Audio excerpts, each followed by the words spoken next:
Cycle ഓട്ടി ഒരു സ്ഥലത്ത് വന്ന ഒരു പാർക്കിൽ എൻ്റെ പുറകിൽ കണ്ടോ ഇതുണ്ട് വെള്ളം ഒഴുകുന്നത്.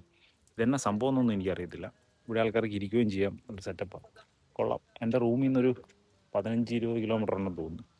ഒരു പാർക്കാണ്. അവിടെ കാഴ്ചകൾ കാണിച്ചു തരാം. അടിപൊളിയാണ്. അതായത് ആൾക്കാർക്ക് ഇരിക്കാൻ വേണ്ടി തന്നെ ഇങ്ങനെ സർക്കാർ ഉണ്ടാക്കിയിട്ടിരിക്കുക. നല്ല രസമാണ്. പക്ഷേ ഇത് പാർക്കെന്നൊന്നും പറയാൻ പറ്റത്തില്ല. ഇത് വാഴ്സോ സെൻറ്റർ, പോളണ്ടിൻ്റെ ക്യാപിറ്റൽ. നിങ്ങളെല്ലാവരും ചില റീൽസിലൊക്കെ കണ്ടിട്ടില്ലേ? ഈ കാണുന്ന ക്ലോക്ക് ടവറാണ് പോളണ്ടിലെ ക്യാപിറ്റൽ.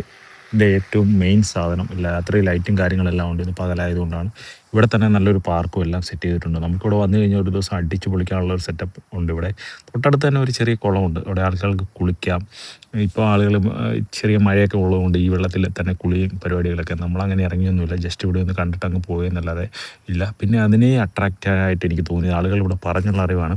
ഈ കാണുന്ന വെള്ളം ഒഴുകുന്ന ഇത് കണ്ടോ, ഇതിനകത്ത് എന്തോ ഔഷധത്തിൻ്റെ എന്തോ ചെടി എന്തോ സാധനമാണ് ഇതിനെ വെച്ചിരിക്കുന്നത്. അപ്പോൾ ഇതിനകത്തോട് വെള്ളം ഒഴുകുമ്പോൾ ഇവിടുത്തെ ഓക്സിജൻ ശ്വസിക്കാൻ വേണ്ടി ആളുകൾ ഇങ്ങനെ ചുറ്റിനും ഇരിക്കുന്നു. ഇതിന് ചുറ്റും ബെഞ്ചിങ്ങനെ അടിച്ചിരിക്കുന്നുണ്ട്. അതുപോലെ ബെഞ്ച് അടിച്ചിരിക്കുകയാണ് ആളുകൾ ഇരിക്കുന്നത്. പിന്നെ അതിനേക്കാൾ ഉപരി ഇവിടെ ടേബിൾ ടെന്നീസ്, പിന്നെ എക്സസൈസ് ചെയ്യാനുള്ള സാധനങ്ങൾ എല്ലാം ഓപ്പണാണ് കേട്ടോ. അതിനൊന്നും നമ്മൾ പേയ്മെൻറ്റ് ചെയ്യേണ്ട. എല്ലാം ഫ്രീ ആണ്, ആളുകൾക്ക് ഉപയോഗിക്കാം. പിന്നെ അതുപോലെ തന്നെ ഇപ്പോൾ സമ്മർ ആയതുകൊണ്ട് സമ്മറിൽ മിക്ക പാർക്കുകളിലും നല്ല നല്ല പ്രോഗ്രാമുകളുണ്ട്. അപ്പോൾ അതിലൊരു പ്രോഗ്രാമാണ് ഇപ്പോൾ ഇവിടെ നടക്കുന്നത്. അപ്പോൾ ഇതെല്ലാം കണ്ട് ഒരു ദിവസം എൻ്റെ അടിച്ചു പൊളിച്ച് ഒരു ദിവസം അങ്ങ് തീർന്നു പോയി. ഞാൻ അറിഞ്ഞു പോലുമില്ല. അപ്പോൾ ഓക്കെ ബൈ.